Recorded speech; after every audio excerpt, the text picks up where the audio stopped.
ইবনে জিয়াদ যখন এই শুনলো মুসলিম বিন আকিলের কাছে 30,000 প্রায় সৈন্য এসেছে, শুধু ঈমান আমল শুধু রক্ষা করার জন্যই নয়, নতুন করে রাষ্ট্রপতি বানাবে ইমাম হুসাইনকে। এই মর্মে 30,000 লোক তার কাছে এসেছে, বয়াত গ্রহণও করেছে। ইবনে জিয়াদ সৈন্য বাহিনী নিয়ে রাতের গভীর আধারে রওনা করেছিল। রওনা করার পরে ইবনে জিয়াদ প্রায় শত শত আর্মি পুলিশ বিডিআরকে নিয়ে মুসলিম বিন আকিলের উপরে আক্রমণ চালালো।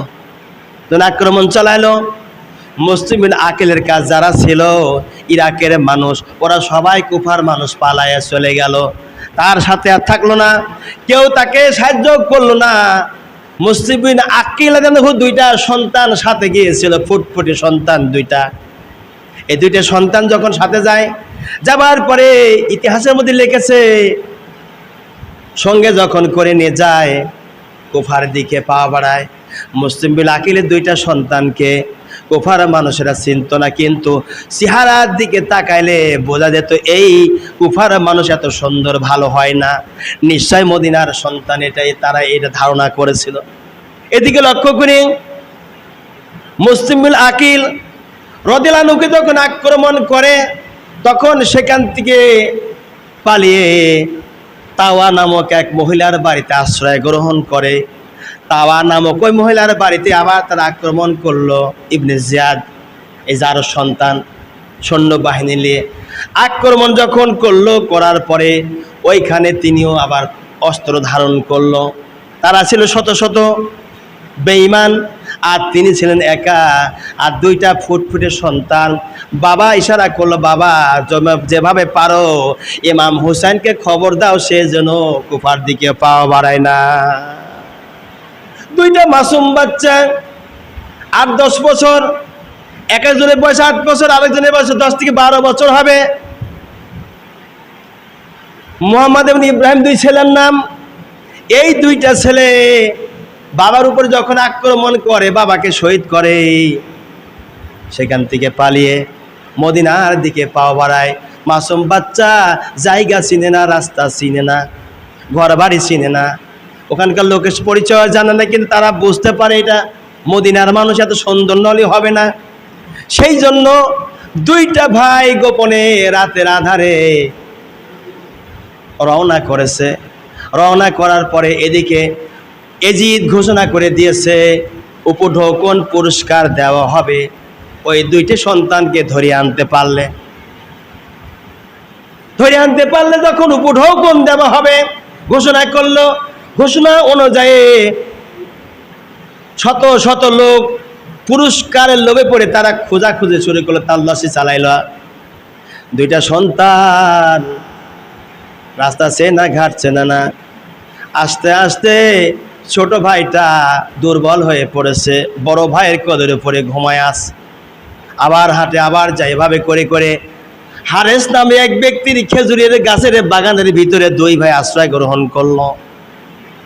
আশ্রয় গ্রহণ করিয়ে বড় ভাইয়ের কোলের উপরে ছোট ভাই মাথা দিয়ে ঘুমিয়ে আছে, আর বড় ভাই বিনিয়ে বিনিয়ে কাঁদতেছে আর বলতেছে, মদিনার পাখিরা রে, যা যা খবর নিয়ে যা, ইমাম হুসাইন যেন কুফার দিকে না পাও বাড়ায়, ইমাম হুসাইন যেন কুফার পথে পাও না বাড়ায়। কুফার মানুষের ওদের মুখে রস আছে, কিন্তু ওদের দিলের মধ্যে মোহর মারা, ওদের দিলের মধ্যে মায়া নাই। যা যা যা রে পাখি, মদিনায় চলে যা, ইমাম হুসাইনকে খবর দে, সে যেন কুফার দিকে পাওনা বাড়া। দুই ভাই সেখানে খেজুর গাছের বাগানের মধ্যে, এদিকে যে হারেসের খেজুর গাছের বাগানের মধ্যে দুই ভাই, সেই হারেসও নিজেও খুঁজতেছে দুই ভাইকে পুরস্কার পাবার লোভে।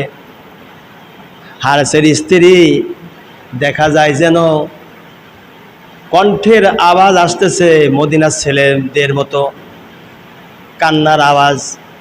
হারেসের স্ত্রী তিনি আস্তে আস্তে বাগানের মধ্যে ঢুকলেন। ঢুকার পরে দেখে দুই ভাই, বড় ভাই ছোট ভাইকে বলছে, ভাই তাড়াতাড়ি ওঠো, ওই যে দেখে ফেলেছে আমাদের, এখন কিন্তু আমাদের মারবে। দুইটা ভাই বলছে, মা আমাদের মারবেন না, আমরা মদিনার মানুষ, ইমাম হুসাইনকে রক্ষা করার জন্য আমরা যাইতেছি।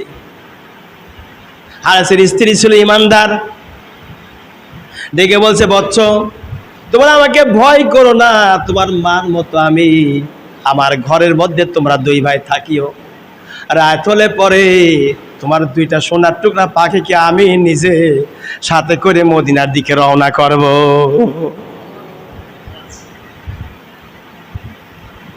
একথা ঘোষণা করলে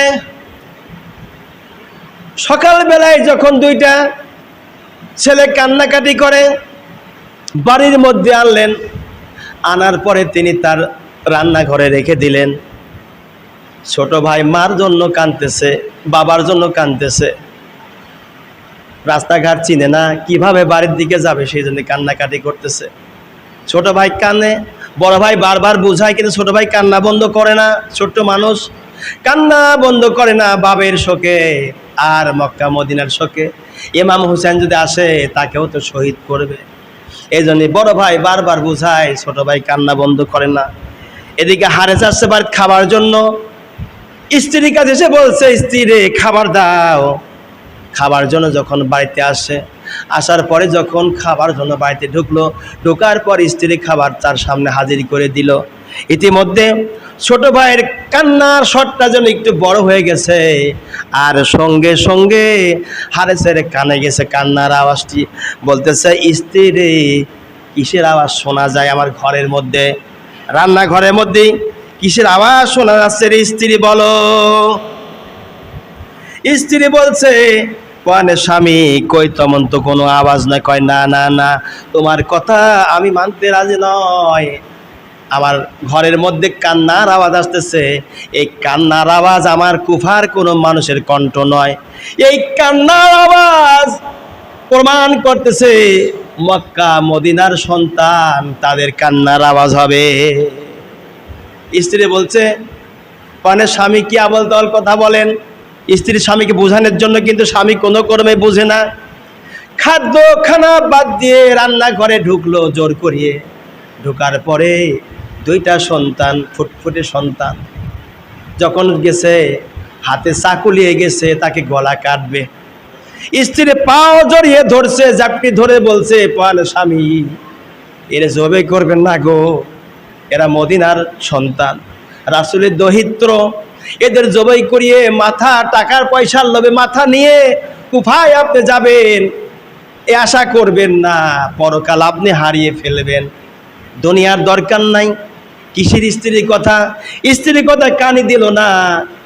হারেস নিজে তার ছোট ভাইকে আগে ধরলো, পায়ের নিচে রাখিয়ে মাথার উপরে যখন এক হাত দিয়ে চাপ দিল আর গলার উপরে ছুরি চালাইলো। ছুরি চালানোর পরে ছোট ভাইটি দুনিয়া থেকে বিদায় হয়ে চলে গেল। এবার বড় ভাই রয়েছে। হারেসের স্ত্রী আবার পাও ঝাটকিয়ে ধরে বলছে, স্বামী গো, মদিনার সন্তানকে মারবেন না, মারবেন না, আপনার দোহাই লাগে, আপনাকে অনুরোধ করে বলছে, পায়ে পড়ে বলছে, পানের স্বামী এই মদিনার ফুটফুটে সন্তানকে মারবেন না, টাকার কোনো দরকার নাই, টাকা দিয়ে কি হবে, পরকাল যদি হারিয়ে যায় এই দুনিয়া দিয়ে আমরা করবোটা কি। হারেস তাও শুনলো না।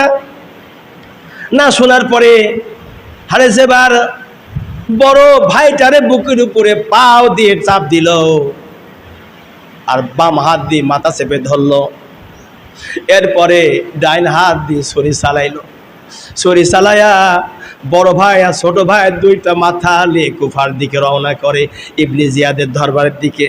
যখন সেখানে যায়, যাবার পরে দুইটা সন্তানের দেহটা ধরটা কোথায় দেবে, ইরাকের দজলা নদীর মধ্যে দুইটা সন্তানকে নিক্ষেপ করে ফেলে দিল। যখন দজলা নদীর মধ্যে ফেলে দেয়, ইতিহাসের মধ্যে লিখেছে দুইটা ভাই একত্রিত হয়ে গেছে, মনে হয় যেন মোলাকাত করতেছে। আল্লাহু আকবার। দজলা নদীর মধ্যে তারা ভাসতেছে আর যেন গুনগুন গুনগুন করে শব্দ আসে, রে মদিনার পাখিরা যা যা খবর নিয়ে যা। ইমাম হোসেন যেন কুফার দিকে পাওনা বাড়ায়, কুফার মানুষ ভালো না, এরা হলো মুনাফিক। কেন তাদেরকে হত্যা করা হলো, শহীদ করা হলো? একমাত্র কারণ হলো আল্লাহ নবীর দিন বিজয় করার জন্য, ইসলামকে পরিচয় করার জন্য চেষ্টা করলেন। আর আল্লাহর এই কোরআনটা জমিনে কায়েমের জন্য, ইসলামকে কায়েম করার জন্য তারা সংগ্রাম করেছেন, পরিচয় করেছেন। তাবলীগের দাওয়াত এমনি হাসি নাই, এমন কোন নবী নাই যারা তাবলীগের দাওয়াত দেয় নাই, কোরআনের দাওয়াত দেয় না, হাদিসের দাওয়াত দেয়নি।